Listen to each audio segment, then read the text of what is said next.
Right now on Tech Radio, back to school or go to jail. Hi, I'm Artemis. I am a computer-generated AI voice, and you're listening to Tech Radio.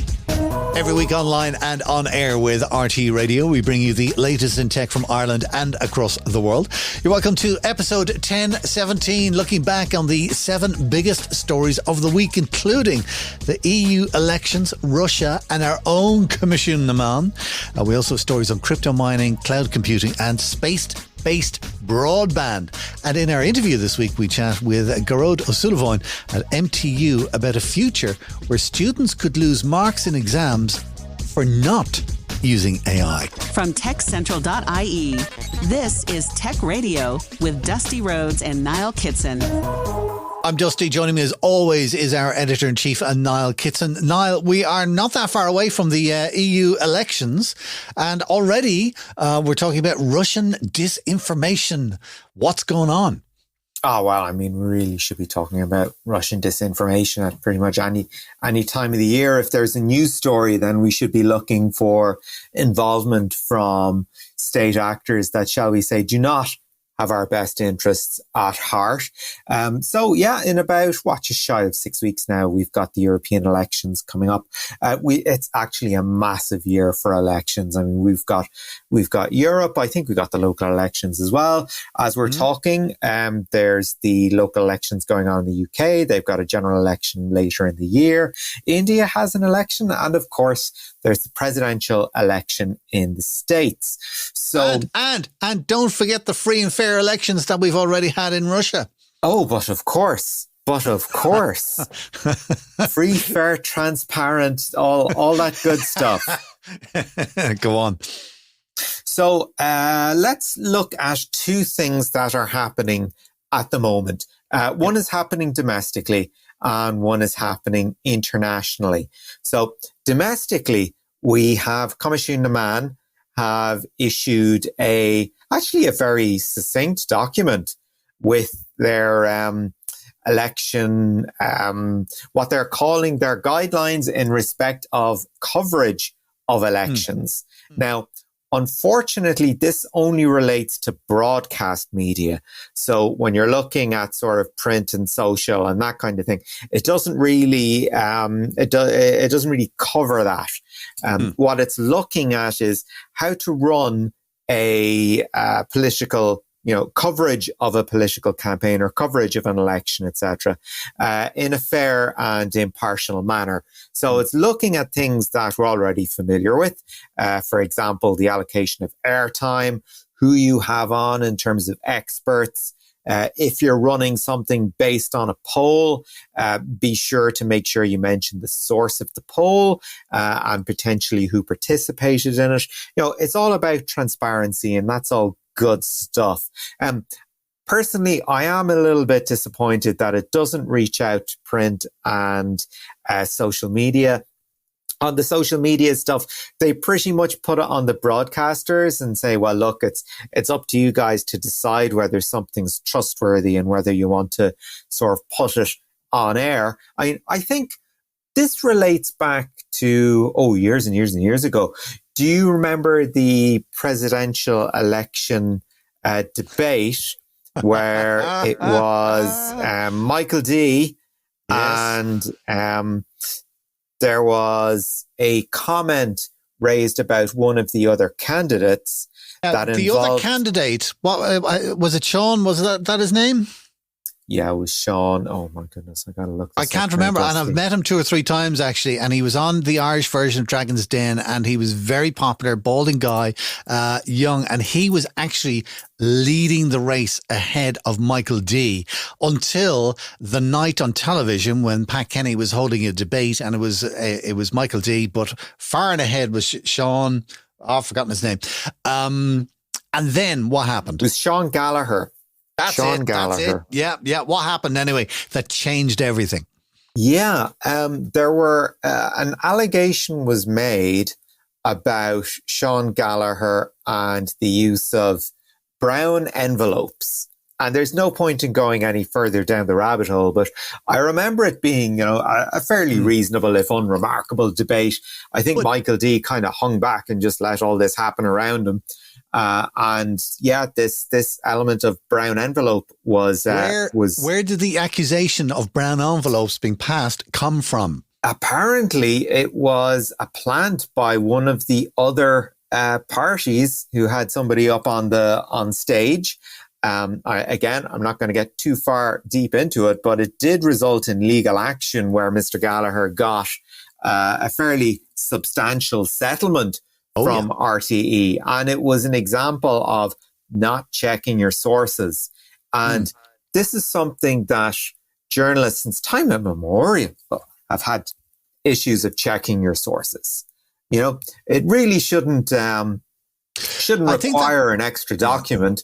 But I tell you one thing that is raised, which is new and, exciting, is the use of deepfakes and AI-generated content. And it does say in the document that broadcasters should, and I'm just going to quote this verbatim, take steps to manage these risks and minimize the potential for such content to make it on air and mislead audiences. Commission Mon are doing a consultation on election guidelines because, as you say, they've been in place for a long, long time. And that issue where somebody published something on Twitter falsely, and then Pat Kenny repeated it as part of the debate with Michael D and Sean Gallagher. That completely changed the election at the very last minute, and it turned out afterwards to be completely false. And as you say, it was a plant. There was another story recently where somebody had something similar said about them, which again was totally false, but it was said, I think, the day before voting. Right. And if there's a moratorium on broadcast media for the day of the actual election, how is that person able to go and say that stuff that was said yesterday is not true and I can prove it because X, Y, Z? You can't get that out on broadcast media. And of course, the print media is too late on that. And one of the things that Commission Mon is kind of looking at, well, we don't cover social media. Should we cover social media because of that? Number one. And number two, should we adjust the guidelines for broadcast media, radio and television?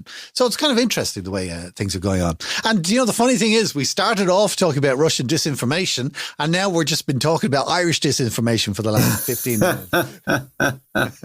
So it's not just the Ruskies. Anyway, listen, we don't want to be talking about this all day, but tell me about Meta, because Meta have a tool for tracking disinformation called CrowdTangle, but there's something going on with that this year. Yeah, CrowdTangle. We were just talking there about things at a local level. Of course, the EU is looking much bigger, especially thanks to the Digital Services Act. And they're looking at Meta, again, in the context of there being an awful lot of elections this year. Meta indeed did have a tool for tracking disinformation or tracking discourse in general about certain topics. And it was called CrowdTangle. They are discontinuing it from the 14th of August. It makes you wonder why that particular date. It makes you wonder why on this side of a US presidential election, they would look to cancel a tool that effectively tracks people acting in bad faith and tracking disinformation. Why would you do that? This is a very useful tool for journalists, for academics. It's all about just tracking the reliability of a discourse, or tracking the nature of a discourse in terms of, the heatedness, I suppose, of the discussion.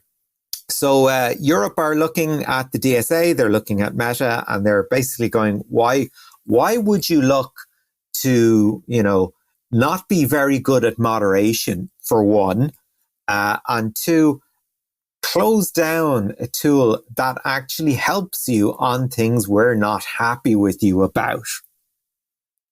That's the short version of what's happening. Unless they know that it doesn't work.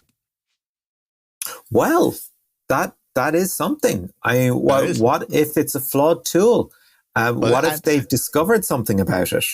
Yeah, and that, let's face it, that's not the first time that it would have happened. Well, true. Not in Meta. What else is going on in the world? Binance and crypto, we've had a big week there as well. Tell me about the Binance boss first. He's off to prison and it looks like he's going to take it on the chin. Okay, yeah, this is an interesting story. Take from this what you will. I've got a line on it. Jason Walsh in his blog this week on Tech Central has one, and I agree with him on it. So Binance is, well, for a while, I think it was the second biggest cryptocurrency exchange. It was between Binance and FTX. And we know what happened to the FTX co-founder of FTX, Mr. Sam Bankman-Fried, who is now serving 25 years for effectively messing with the money, which is what you don't do in America. So what happened with Changpeng Zhao, or CZ as he is known, was that he, or rather, Binance as a company, failed to report more than 100,000 suspicious transactions. So it's not just, money laundering for one guy or one instance of money laundering. It's like, look, you're in a lot of trouble over this. Yeah, that's We've systemic. got 100,000 transactions that we reckon you are at fault for, and involved groups like Al-Qaeda, the Islamic State, groups like Hamas. Okay. As you said, it's systemic. It's part of crypto, is the idea that transactions aren't traceable, that, the government doesn't get to spy on what you're doing. And yet, here we have the downside of it. Just because you're hosting an exchange doesn't mean you have no responsibility for what goes on it. So CZ decided, okay, well, for the greater good, I'm going to put my hands up. I'm going to say, yeah, I was the head of the company. I'm the bad guy in this. The guy lives in Dubai, went over to the States to face prosecution. Did not put up much, if any, of a fight. Prosecutors said, okay, we want 3 years.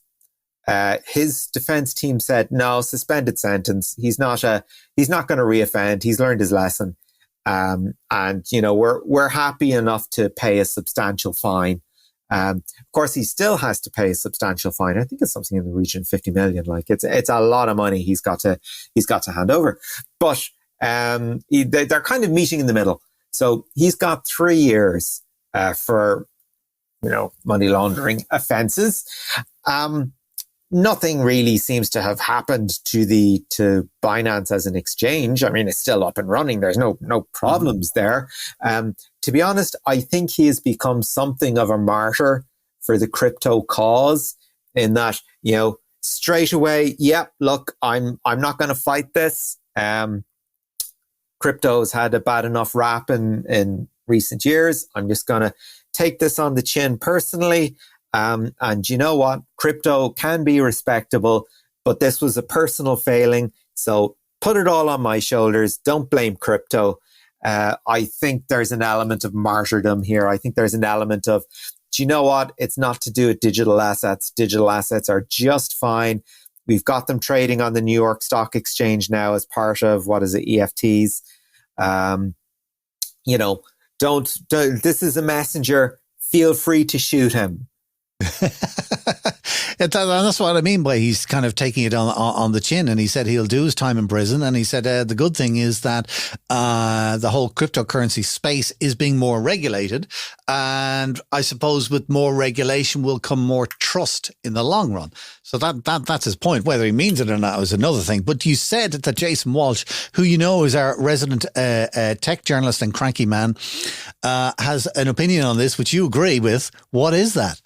Yeah, well, as I said, these guys in the crypto space, they will go for any element of legitimacy. They don't want to be seen as, guys dealing in a speculative asset with no inherent value. They want to be seen as being a legitimate provider of an alternative to fiat currency. All right. Okay, Grant. Okay. Good enough. Bitcoin has been in the news, or certainly on my radar during the week, because it's now falling in value. It hit, I think, 62,000 euro or something a coin. And last time I looked, it was kind of low 50s. So it's lost about 10 grand. Now, when it comes to Bitcoin, that's not particularly unusual.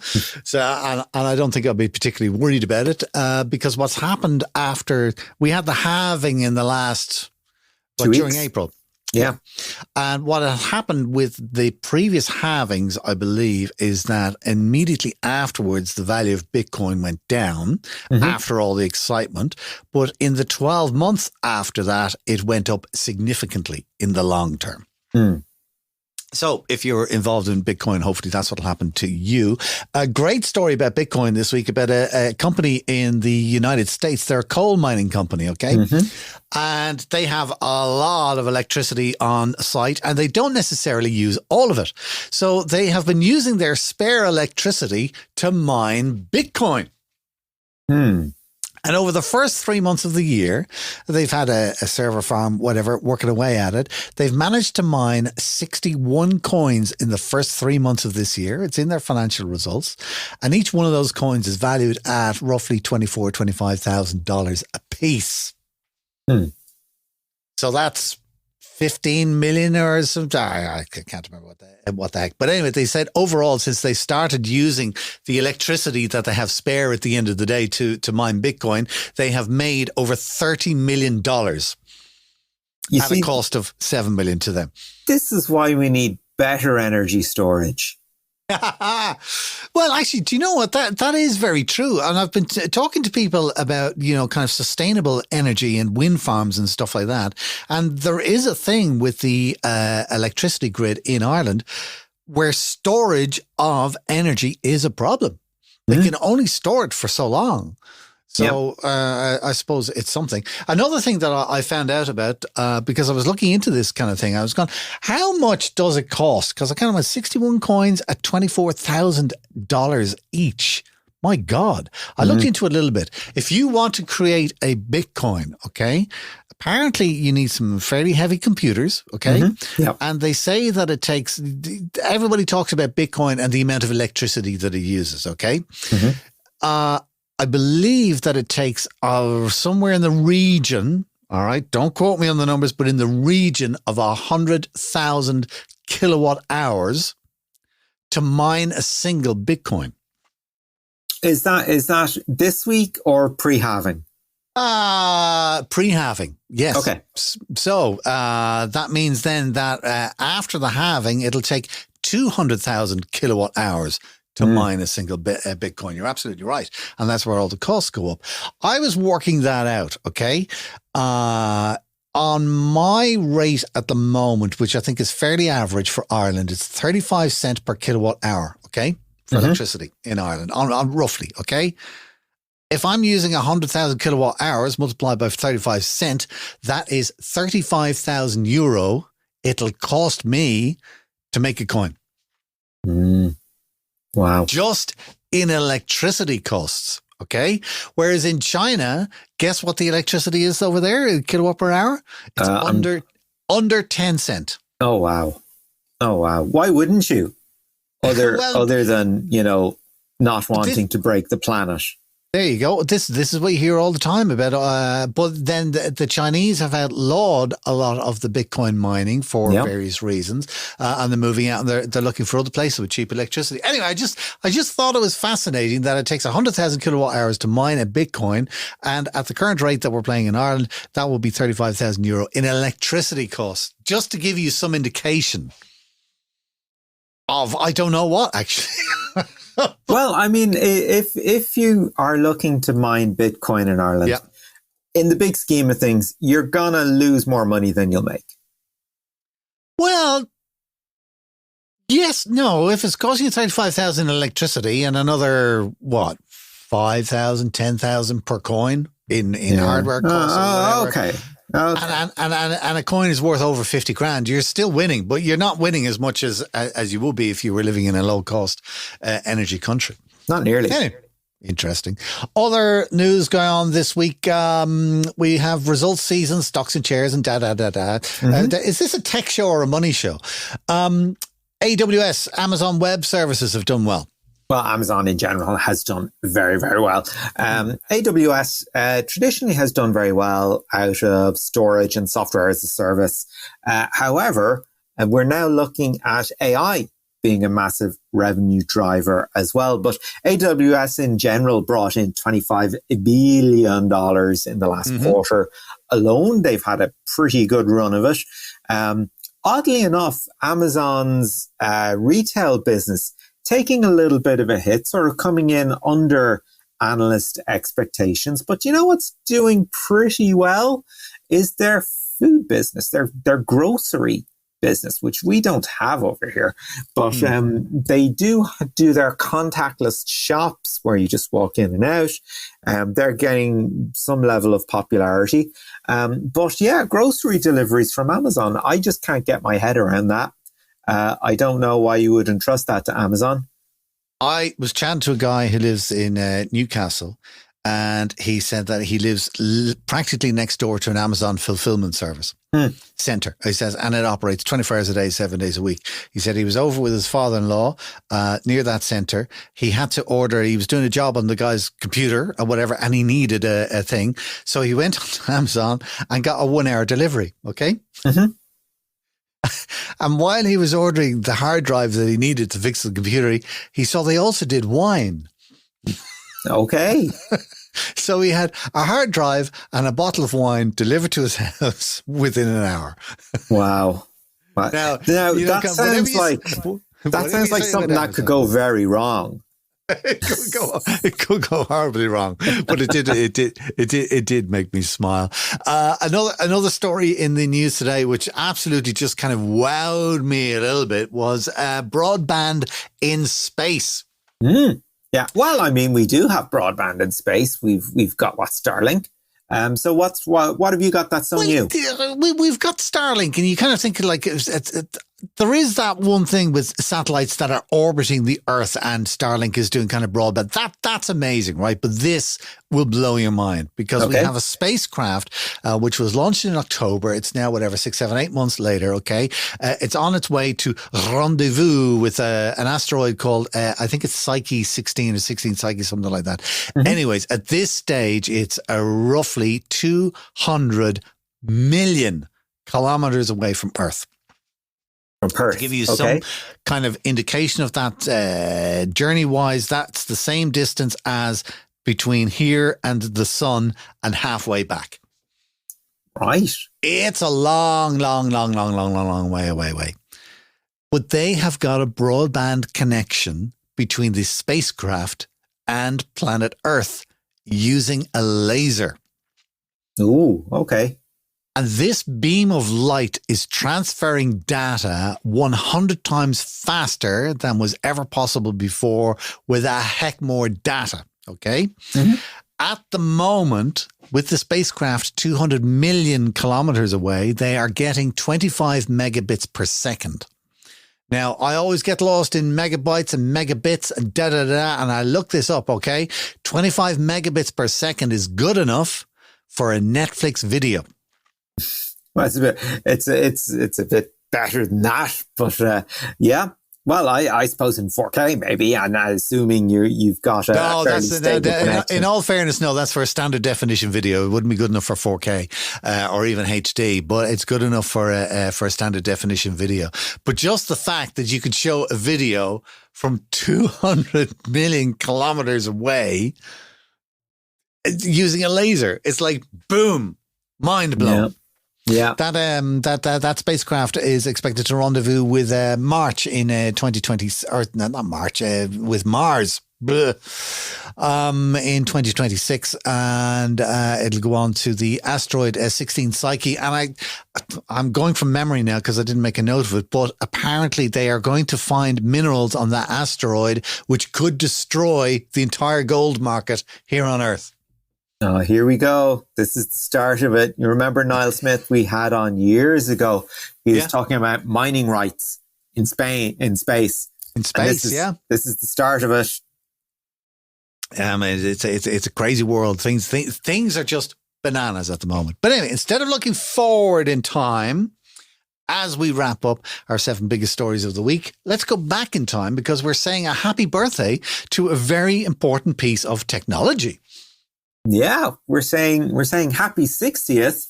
What's 60 in anniversaries? Oh, crikey, I don't know. I don't care either. But 1964 you're talking about, yeah? Yeah. Hang on, I'm going to find this out. It's a diamond anniversary. Although, it's your diamond year. Okay. So, a little something we like to call BASIC was invented in 1964 by John Kemeny and Thomas Kurtz. They were out in Dartmouth College and they wanted something that was kind of simple to use because programming languages, they weren't very obvious. Whereas what they were able to give was, okay, just do this, please do this. And that was it. Just very simple requests. Now, I mean, of course, with certain caveats with that. But I remember when I was at Chisler going to a holiday camp where they had what they called a computer base, right? And it was just a load of BBC computers in an open space, right? Yeah. And no tutorials on how to use anything. So you had people, typing away and some people flying and doing whatever it was they wanted, playing games and all that kind of thing. And I remember, I think I was 6 or 7, typing in menu. And of course, nothing happened. But I knew what I wanted. Just to show me how to use this thing, please. So it just immediately got your attention and your interest. Yeah, because that's what BASIC was there for. It was there to demystify computer programming, and of course it did. And it did that for an awful lot more than 6-year-old Niall. I mean, in 1975, it was adapted by Bill Gates. In 1976, it was adopted by Steve Wozniak. So I mean, this the BASIC underlies Windows, and it underlies Mac OS ultimately. And of course, at the time, what was it? I think it was the Apple One was being worked at. And of course, the things that it did well, naturally enough, were built upon. You had the likes of, Python and JavaScript are having a look at, okay, right, this is fine. And of course, Perl as well doing its thing. But yeah, keep it simple. And of course, BASIC still has a use today. I know. It makes me smile when I'm using Office or Access or Excel, a VBA, Visual Basic for applications. Still there. Yeah. Gas. Yeah.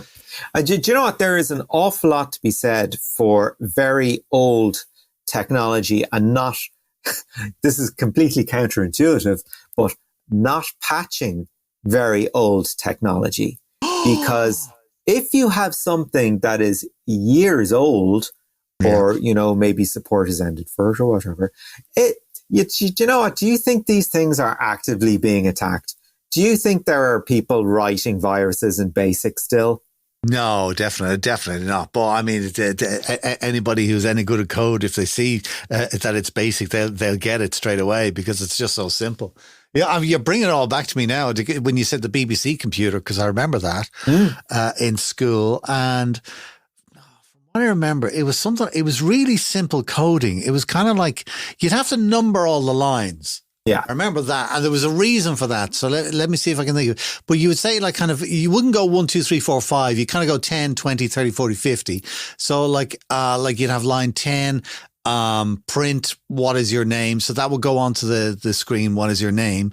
And then line 20 would be input. So it would know that something is coming in, and you'd have a variable there with I can't remember if they used a $sign at the time for variables, but anyway, it doesn't matter. It knew that something was coming in. And then your next line would be 30, print, hello, and variable. So I'd put in, what is your name? And I'd type Dusty, and then the computer would respond going, hello, Dusty. And it sounds a bit stupid, doesn't it? Really, the fact that blew my mind when I was like 12, 13 years of age, looking at computers for the first time. It was a simpler time, Dusty. It was a simpler time. But I was like and I was developing that out and and then you had Go-To, so you could have subroutines and all that kind of stuff into it. Wow, I could have been a coder. I would have made a lot more money than being a DJ. But anyway, listen, just to wrap up on BASIC, all right? Because I know you are the kind of person who will know this, and I'm just going to give you the opportunity to show off. The word basic is an acronym for what? Oh, goodness. No, I'm not even. Okay, let me have a think. Because I do know this. And I'll give you the first word. Okay, the B I got it. is for beginner. Okay. Yes, I got it. Beginner's all-purpose symbolic instruction code. Dun, dun, dun, dun, dun, dun. And that I just needed why. that trigger. I just needed a trigger. That is why he is editor-in-chief. Last story for you this week. Oh, God. This is you have to tell me about this, right? Because it's just so funny. Genius Group, I believe, are looking for a chief AI officer, or they appointed an AI officer, or they claimed that they have a chief AI officer. What name did they give this fictional AI person? Oh, this is much worse than that. What? This is much worse. Genius Group, an AI company in the States, they had a white paper released, which they claim to have been written by their chief AI officer, their recently appointed chief AI officer, one Alan Turing. There you go, ladies and gentlemen. We now have deep fake board members, legit board members. Of course, hopefully they will apologize and get rid of this absolute abomination. Either that, or I hope the Turing family hunts them down and gives them what for. Terrific. What a great story to end on. Niall, as always, thanks for keeping us up to date with what's happening in tech over the week. Delivering Irish tech news since 2006, this is Tech Radio. Open Education seeks to widen access to and participation in education by removing barriers and making learning at third level more accessible. Dr. Gearóid Ó Súilleabháin is head of the Department of Technology Enhanced Learning at Munster Technological University. During the week, he had a chat with Niall Kitson about open data, open source software, and why students can look forward to a future where AI won't be banned. In fact, they might even be marked down for not using it well enough. So, Gearóid, your interest is enhanced learning. We all have our own individual visions of what that is, I suppose, based on recent years when we had a different style of education imposed on us. So what does enhanced learning mean, in 2024? Yeah, well, it's a good question.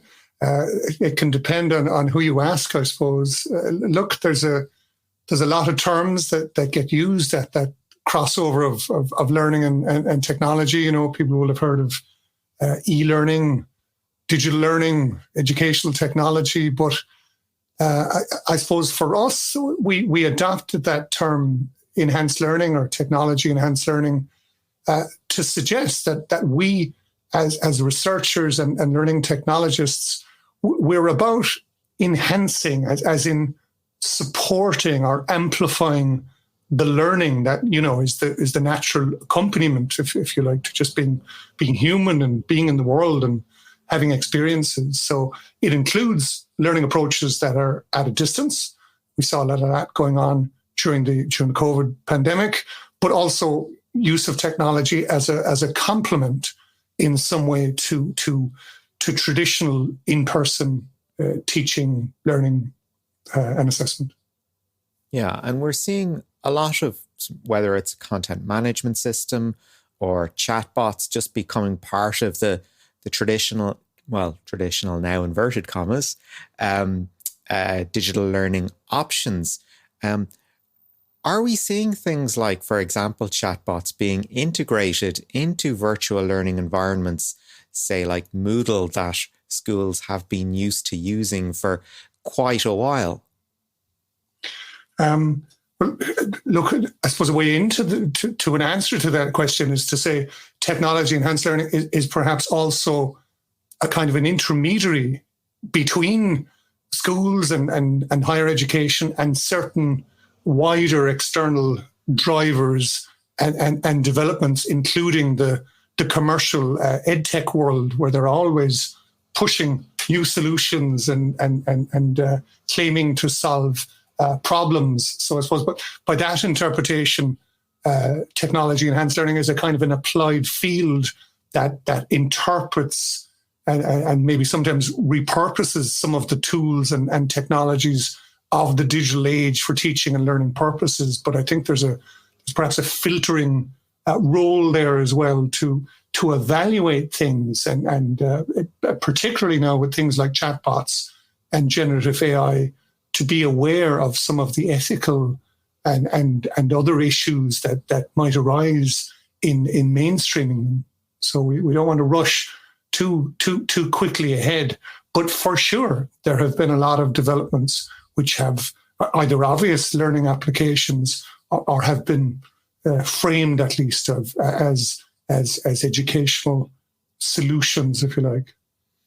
I think one example of how we're moving from a sort of a community-based approach to learning versus one that is wholly reliant on artificial intelligence would be using group-generated resources like Wikipedia, where now you can go and ask a question of ChatGPT and be given, an answer with all you need is the right prompt to get the answer you need, whether it's, write me an essay in French running to 2,000 words on the Renaissance, as opposed to actually having to go in and do the work on Wikipedia, both of which present immense challenges for educators. So how have you found, dealing with these, I suppose, twin problems of, on the one hand, plagiarism versus Wikipedia, and on the other hand, perhaps outright fabrication, because we know the likes of ChatGPT are prone to hallucinations, effectively making very strong arguments for things that either don't exist or are impossible to prove.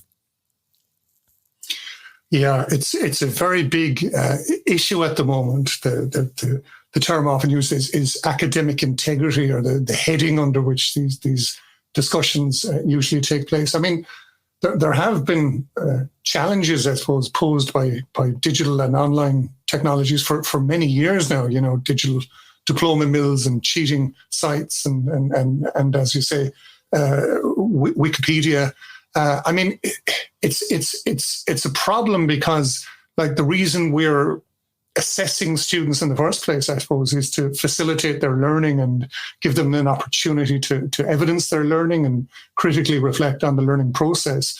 If they're just asking ChatGPT for the answer to the essay, then that's an issue in terms of learning not taking place.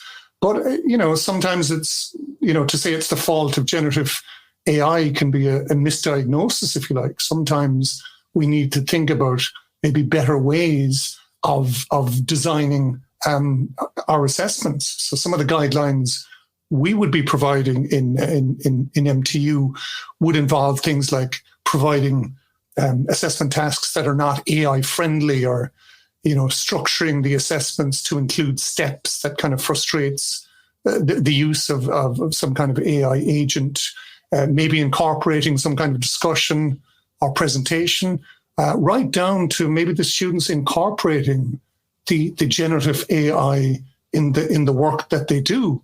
And I think that's part of our job as well as educationalists, is to prepare our learners for the world of the future, or the world of right now, where these AI solutions and platforms are available, not just for text, but for images and video and all kinds of other media. I think that's fascinating, that you might have students have to demonstrate a competency in pushing together AI prompts as part of assessments and assignments, because I suppose it does demonstrate familiarity with the material if you can demonstrate a particularly effective use of AI to go along with it. Well, this is it. I mean, you said you framed it a while ago as being a kind of a case of plagiarism. That if people are using generative AI and they're not acknowledging it, then that's the same as plagiarism. But a corollary of that is perhaps that the students should be able to identify the likes of ChatGPT as some kind of source. And, again, if we're preparing them for the workplace of the future, if you like, they're going to have to, learn how to do that. So, I mean, on a more maybe granular level, perhaps we should be in the business of directing students about how to cite or otherwise acknowledge the content developed through the generative AI, but more importantly, to critically reflect on that process. So it's unlikely that we're going to be able to ignore or avoid generative AI. So it's more optimal that students are informed about the tools and challenged to consider their implications, just as we are really, I suppose, being challenged now as researchers and educationalists. And looking at some of the challenges that you're dealing with in MTU at the moment, what kind of research projects are you seeing happening right now? So I suppose in the area of technology enhanced learning, there's always a next big thing coming along, if you like. So we try to engage and evaluate and as appropriate, develop expertise. Traditionally, historically, we've done a lot of stuff to do with game-based learning. So using computer and video game technology for learning. You can think of that as putting the learner inside a kind of a micro world, and they have to think from the inside out. Obviously, the arrival of immersive virtual reality and augmented reality, extended reality is an opportunity to kind of extend that again and make it more pedagogically effective and increase the kind of the learning transfer power of those experiences. A very big interest of ours as well is open educational resources, which is essentially creating openly licensed content that people can take and remix in any number of different ways, which reduces the cost of education. Obviously, yes, generative AI is a very big kind of mega trend at the moment. Micro-credentials is another big one for us in MTU. So offering learning in more discrete or granular ways than has traditionally been the case, but also using that perhaps as a way to light the way for learners. So, you don't have to do a 4-year degree just because you have an interest in something. We can provide something much shorter, but recognize the learning that you have achieved at the end of that process. And then typically, I suppose, a lot of those courses would be offered online. And again, we see that as being a part of an egalitarian tradition, really, of lowering the barrier to learning. So, whatever those barriers might be for people, they could be geographical or personal or socioeconomic or what have you. But to finish the point on the research, I suppose there's a virtual circle here, or virtuous circle here, I should say, where the exploratory research that we do ideally future-proofs the stuff we do in the mainstream, ensures the currency of the provision there, and what we do in the mainstream feeds in turn to the exploratory research, because it gives us a sense of the kind of problems we're trying to solve, and the kind of end user insights that it gives us as well are very valuable. I think the point on micro-credentials that you raised there is very interesting, because in conversations that we've had before with people working in industry, the opinion seems to be that a degree is valuable for a very short space of time if you've done something that's skills-based. Unless you're constantly updating your skills, you're really going to be at sea very, very quickly. Are you finding this, that an awful lot of professionals are doing micro-credentials just to keep themselves upscaled? Or is it a case of maybe somebody has left the workforce for a while and they want to come back and, I suppose, contemporize? Yeah, well, both things can certainly be the case. I mean, I suppose some decades back, probably it was possible to sort of, check in and do a degree at a particular point in your life, and this will almost see you through the rest of your career, bar maybe some certain amount of continuing professional development. But we use the term lifelong learning, I suppose, to express the fact that learning is now lifelong and also life-wide, and you need to be constantly reskilling and upskilling to be an effective worker in the workplace, if you like. Micro-credentials are interesting as well, I suppose, from a technical point of view, because there are technical standards associated with micro-credentials and badges that allow us to put a lot of metadata in there so employers can get a very good sense of the kind of learning that potential employees or existing employees have achieved. There's lots of other technology trends, I suppose, that micro-credentials might link to, including things, for example, like blockchain, or, you mentioned learning management systems earlier. So a lot of these things are almost more than the sum of their parts, if you like, by the bringing together of these different components to create a really richly featured ecosystem for learners in terms of the way the learning is presented, the way the learning is captured, and finally the way in which it's recognized through the likes of micro-credentials or some other form of digital credentialing. I suppose look at as another element of technology-enabled learning is assistive technology, and in particular how that filters into design decisions. How are you finding, say, web designers or course designers are looking towards that sort of assistant element to make their course materials easier to read on a physical level, easier to engage with, to make it more available, whether, it's in an online form or in hard copy? What sort of decisions are being made when people are putting together their course materials now? Is it a case of, well, okay, you go to the student office and you collect the notes? Or is it, well, actually, here's something that the typeface is 2 points optimal if you want to change it, or, this color scheme will actually work better with this material, or, what sort of decisions are you seeing being made there? Yeah, so look, I think it was maybe a once overlooked but now central rule of just good user experience to design with accessibility in mind, to make sure that whatever is designed is usable for as many people as possible, that they can use it in an intuitive and an effective way. And that includes people with disability. We talk about universal design, and it's the notion that if we design for everyone, that's just better design. So a lot of our systems that we use, like our learning management system, would have been developed and tested to ensure that they're compliant with a whole range of different accessibility standards and guidelines. And we would provide ways for individual lecturing staff to familiarize themselves with the ways in which the needs of students with disability could be taken into consideration in designing and developing approaches to remote teaching and learning.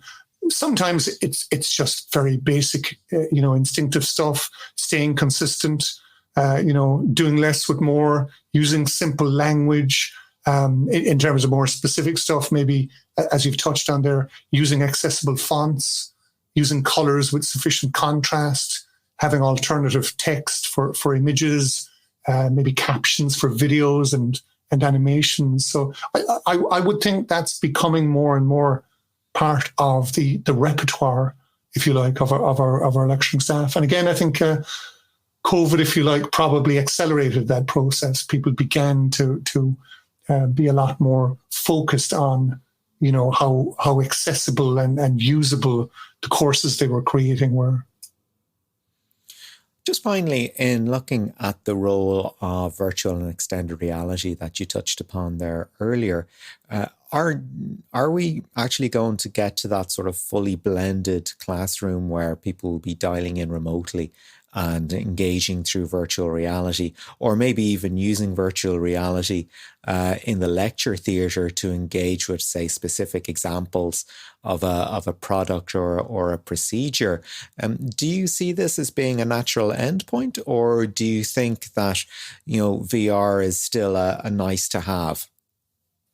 I think it depends on what you're trying to achieve. I mean, some listeners might remember Second Life, which was this kind of virtual world, where we all created these blocky sort of avatars and walked around the place, and for some reason thought that this was pedagogically a very kind of valuable thing to do, if you like. And I think by analogy, we have to think about what kind of learning we're trying to facilitate. A lot of money can be spent achieving, a high level of physical or graphic fidelity, when maybe other forms of fidelity are more important, right? A kind of cognitive fidelity, if you like.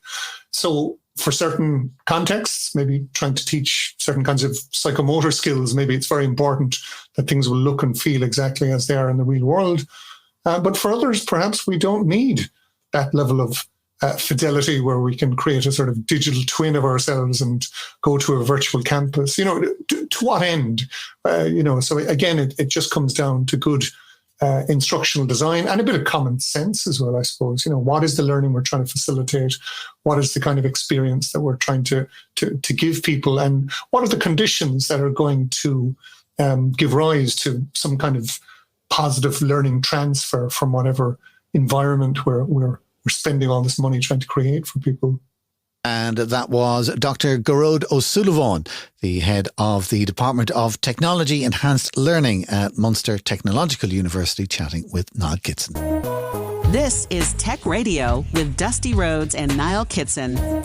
That's almost it for our show this week. A couple of bits, because there's just too much going on in tech to get it all into one podcast. But we do have more stories for you online this week, including... Yeah, we got more on that Binance story. Of course, that Jason Walsh blog post that I mentioned earlier. We have a new boss for the Insight Research Centre at UCD. And in the sense that, Amazon had good results. Well, guess who else had good results? It's Samsung. And they've got rumours of new Fold, new flip phones, and even a Ring. You'll find those stories and more online at techcentral.ie right now. We're back again next Friday with a brand new show online and on RT Radio 1. And in the meantime, please remember to share our podcast with a friend.